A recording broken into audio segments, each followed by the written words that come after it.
आपके विचार से स्वतंत्रता सेनानियों और अपराधियों के साथ एक सा व्यवहार क्यों किया जाता होगा? तो आज के इस वीडियो में हम इस महत्वपूर्ण प्रश्न का अध्ययन करने जा रहे हैं कि आपके विचार से स्वतंत्रता सेनानियों और अपराधियों के साथ एक सा व्यवहार क्यों किया जाता होगा। तो चलिए इस प्रश्न को हम अच्छे से पढ़ते हैं और इसको समझते हैं।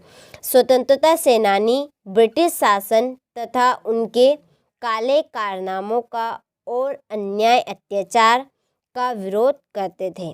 देखिए, स्वतंत्रता सेनानी ब्रिटिश शासन यानी कि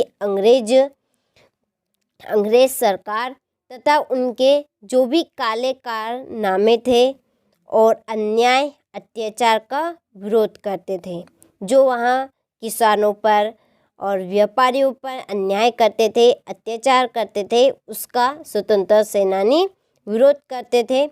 परंतु जो बातें सेनानियों को अनुचित लगती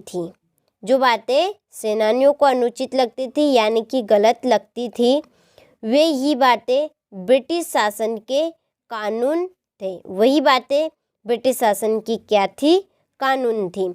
उनका उल्लंघन ब्रिटिश शासकों की नज़र में अपराध था। तो उन बातों का उल्लंघन करना, उन बातों को ना मानना ही उनकी नज़र में क्या था? अपराध था। इसलिए उन्हें हम स्वतंत्रता सेनानी मानते थे और वे उनके लिए अपराधी थे। उनके लिए क्या थे? वे अपराधी थे। यही कारण है कि उनके तथा अपराधियों के साथ एक सा व्यवहार किया जाता होगा। तो यही कारण है कि उनके और अपराधियों के साथ एक सा व्यवहार किया जाता होगा। तो देखिए, स्वतंत्रता जो सेनानी थे वहाँ ब्रिटिश शासन के काले कारनामों और उनके अत्याचार, अन्याय का वहाँ विरोध करते थे। परंतु जो बातें सेनानियों को अनुचित लगती थी, यानी कि जो स्वतंत्रता सेनानी थे उनको जो बातें गलत लगती थी, अनुचित लगती थी, वही बातें ब्रिटिश शासन के कानून थे। तो उन बातों को न मानना, उनका उल्लंघन करना ब्रिटिश शासन की नज़र में अपराध था।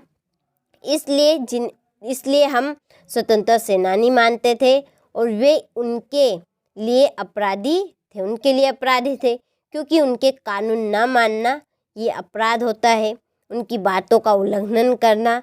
और स्वतंत्रता सेनानी व्यापारियों पर, किसानों पर जो भी अत्याचार होते थे, अन्याय होते थे, उनके विरुद्ध वहाँ उनका विरोध करते थे और उनके कानून नहीं मानते थे। इस वजह से वहाँ उनके लिए एक अपराधी थे। यही कारण है कि उनके और अपराधियों को, यानी स्वतंत्रता सेनानी और जो अपराधियाँ होते हैं, उनके साथ एक सा व्यवहार किया जाता होगा। तो आपको यह प्रश्न अच्छे समझ में आया होगा। तो अब आप ये इस प्रश्न का अच्छे से स्क्रीनशॉट लें और आप इस प्रश्न को अच्छे से कंप्लीट करें और अपनी नोटबुक में इस प्रश्न को नोट करें। चलिए अब आपसे मिलते हैं अगले वीडियो में इसी तरह के महत्वपूर्ण प्रश्न के साथ।